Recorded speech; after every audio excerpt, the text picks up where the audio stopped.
Hello everybody and welcome! Today I'm going to be reading the announcement article for the next of DerBK's unofficial returns to. Recently there was the Return to Innsmouth that was just released.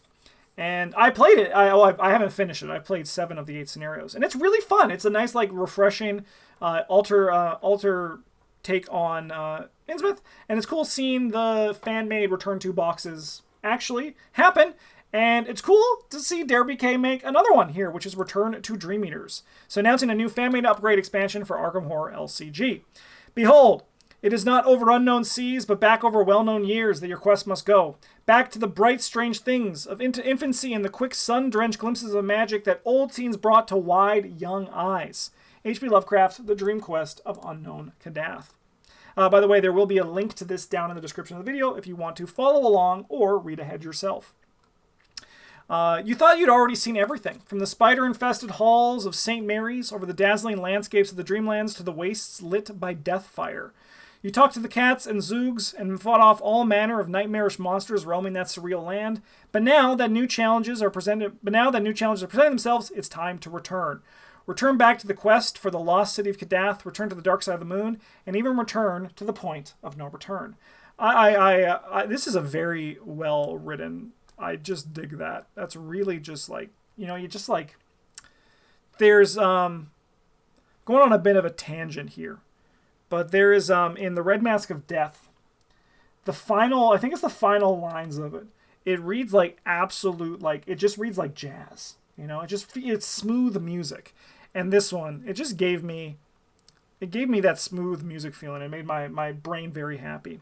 I'm proud to announce the unofficial Return to Dream Eaters, a fan-made upgrade expansion adding new supplementary content to the entire The Dream Eaters campaign for Arkham Horror the card game. Within this fan-made upgrade expansion, you'll find new scenario cards and encounter sets that you can insert into every scenario of the Dream Eaters to inject new dangers and new objectives into your journey into the Dreamlands. New player cards representing both upgraded and downgraded versions of the cards of the Dream Eaters give you new tools and options for upgrading your decks. Also returning, Hauke, who once more enhances this fan product with all the necessary assets and instructions to create your own Return to Innsmouth box and dividers. So do you have what it takes to once more brave both the awakening and the dreamer side of this campaign and make your way to the horrors that await at the end of the journey? All right. The Dreamlands are constantly shifting, so it shouldn't come as a surprise that a return visit will have moved many things around. Some places look different, others are simply more vast than before.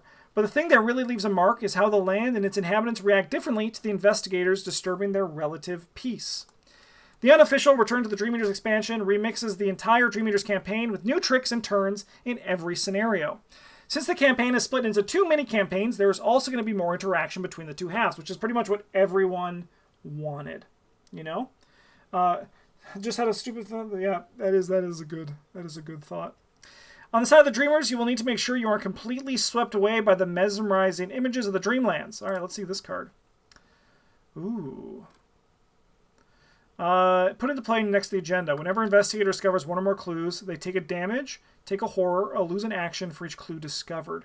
At the end of the round, discard mesmerizing images. So this seems like it'll replace that one card that increases the shroud value or take a horror when you investigate. Which is good, because this feels like it actually punishes the seeker more. Because they want to do burst clues, so they actually have to slow down to the regular thing that a survivor with Old Keyring and Pete Sylvester will be actually able to handle it better. I like that. I think this targets seekers very well. The other side will have to make sure you don't get buried by ravenous hordes of vermin on 4 or 8 legs. Otherwise, they risk that there will be nothing left but bones. Rats. Add the highest cost asset you control to an enemy with swarming in play as a swarm card. If no enemy with swarming is in play, instead search the encounter deck for an enemy with swarming and draw, then shuffle Ravenous Horde back into the encounter deck. Oh, God. That will ruin your day. Hey, nice Cyclopean Hammer. It would be a shame if it's now on the bottom of your deck. That hurts. That is a spooky card. That's a spooky one for sure. Otherwise, they risk that there will be nothing left but bones. Oh, hello. Put nothing left but bones into your playing threat area. Activate a swarm card. Remove that swarm card from the game instead of discarding it. Then test foot 3. If you succeed, discard nothing left but bones. I do think that's like... I do think that this is kind of... It's interesting, right? I think that this card will make people more scared than it actually is. Because a majority of the time, the cards that get swarmed usually are just removed from your deck anyway. So, yeah. It's, I think, like, to me, this actually, I'm okay if I get this, right? But it is kind of just, it's interesting. I know a lot of people will hate this card, though. Gonna play that card that's on a plate of chicken wings? Amen. Finish dinner? Do you need anything else? Nah, there's nothing left but bones. And she's like, please leave the establishment. All right, we got Marauder. Aloof, spawn any city or ruins location if possible, your location otherwise. After the act advances, Marauder attacks all investigators at all locations. Interesting. So this is, I like this because this is actually taking the key, like the idea and design on the card that attaches to the agenda when it advances and you take damage, and it's just like putting it onto a body, which I think is really cool and just kind of a clever way of taking the mechanic of those cards and doing this. Along with bringing changes to every individual scenario, this fan-made upgrade expansion also includes 6 new encounter sets designed to swap throughout the campaign and bringing even more replayability to the table. This does not include new rats and spiders, so many spiders, but also marauders and a new version of everyone's favorite treachery, Ancient Evils. As long as you're up for a little bit of arts and crafts, you can also make yourself all the necessary dividers in the box to properly store these new cards where the art assets could come with this fan-made expansion. Nice. Whatever you can dream of. To brave these new challenges, you can reach into an arsenal of new tools at your disposal. The unofficial Return to Dream Eaters has, just like the official return sets, 2 new player cards for each class. There's also 2 neutral ones and 2 weaknesses to round out the player card portion of the set. While not available in every class, a small focus is on the level 0 versions of some hallmark cards that allow players to build into those even before they are able to drop the necessary XP on those build enablers. For example, Guardians might decide they want to start out with a level 0 empty vessel in their deck to get an early taste of Wish Eater. So, oopsie, went up too hard. Alright, empty vessel. 2 cost, limit 1 per deck, 0 charges. After defeating an enemy, place 1 charge in empty vessel. If there are at least 3, spend all of them. Search your bonded cards for Wish Eater. Spend all charges, so you get 1 use out of it. Okay. Okay, I can get behind that. There's some fun things you can do, like, to still kind of, like, I dig it. I dig it. Like, you can still kind of, like, take advantage of it, but I think it's, like, a very fair for a level 0.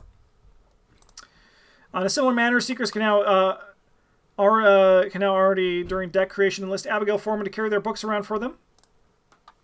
Abigail! Alright, 4 cost. Attach a tome asset in your play area to Abigail Foreman, or switch a tome asset in your play area with an attached asset. The attached asset to her takes up no hand slots. After resolving an ability on an attached asset, exhaust Abigail Foreman and deal horror to resolve its effects again. Yeah, that's pretty good. 1 second, I just gotta text Julie. So yeah, just limiting our uses. I think it's really good once again. Very fair for a level 0 card. I think it's all good. Alright. In terms of upgrades, we can have Dream Eaters without a higher level Miss Doyle. The general even recruited a 4th cat into her highly unusual army. Alright, so Miss Doyle level 4. Too expensive for only a single hit. Yeah, but you have to, like, go just beyond that. Like, the idea is that now, if you're, like, for example, Daisy, you could, and you're playing a down the rabbit hole deck, you can actually start with her in your level 0 and just then upgrade into her, right? So, like, I agree, like, it's kind of, but like, it helps anything that, like, helps when you're upgrading, right? Like, there's the value in that as well with down the rabbit hole. Makes it cheaper to get there. All right, after display, search or choose one. Shuffle when to least play. When you would put Zeal Augur hoping to play from your discard pile, put Bastion into play from your discard pile instead. All right. Russell, 1 cost. Bonded Fast. After Zeal, Hope, or Bastion or Augur enters play, discard the other 3 from play.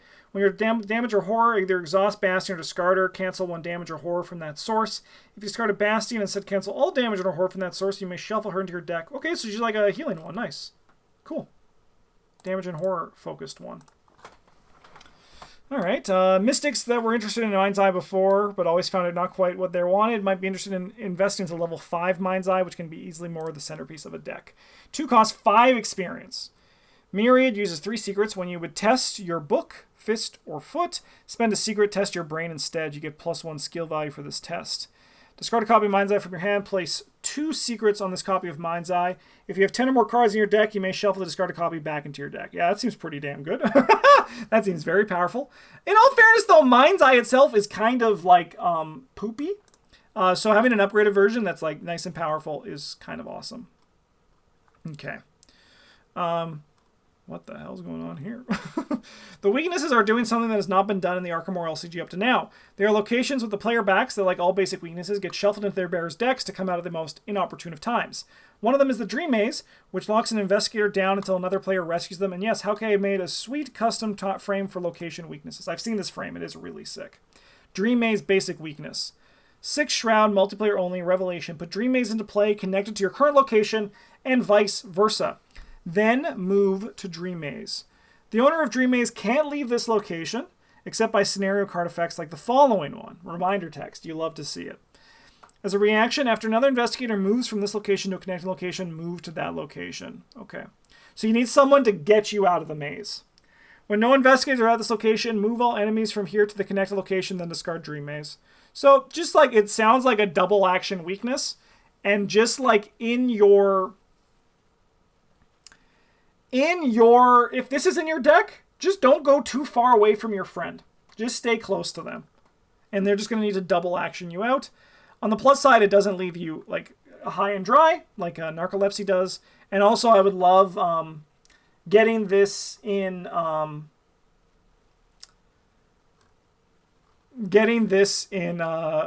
Min and just like Hackerman and just be like, all right, I'm in the maze. Don't worry, I got everything moving.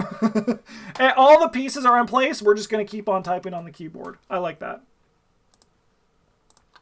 Finally, no upgraded expansion, fan-made or otherwise, but complete without a list of achievements tempting you to display your mastery. These achievements give you something to strive for again and again, luring you back into the Dreamlands. This, I don't know about this. I'm curious to see what this means. As before, the set is still heavily in development and will begin initial playtesting and iterating, so the final release of the set will still be going for a while. We, of course, draw from our experience with the other Return to set we did. It should bypass some of the technical issues we had. Nice. We also joined from day one by Cold Toes, who helps a lot with our work and the cards from everything concerning print and play. Awesome. But even with that, 3 months. Okay. All right. So I'm recording this on August 4th. So it's going to be out after that. So you can kind of like, it'll be like maybe 2 months by the time that this comes out now, which is kind of sick. It's completely free, not monetized.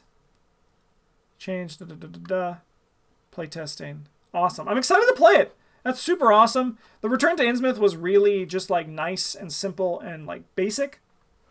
But I think it did a good job of capturing what Innsmouth is and then utilizing that in like a fan-made Return to form. And I think this one's going to be very similar to that. And I'm excited because I think Dream Eaters is a fun campaign. And I'm excited for some variations on some of those because it is a little bit on the rails. So even just being able to like randomize some locations on those rails is nice. Other than that, thank you for watching, everybody. I hope you enjoyed this. And thanks to DerBK for, continuing to make awesome fan-made content. All you fan-made creators out there, you're super sick. I'm not pulling my weight in making any fan-made content. I work on it for a bit, and then I stop because I'm fucking lazy. Anyways, thanks for watching, everybody. Have a good one. And as always, a GG's.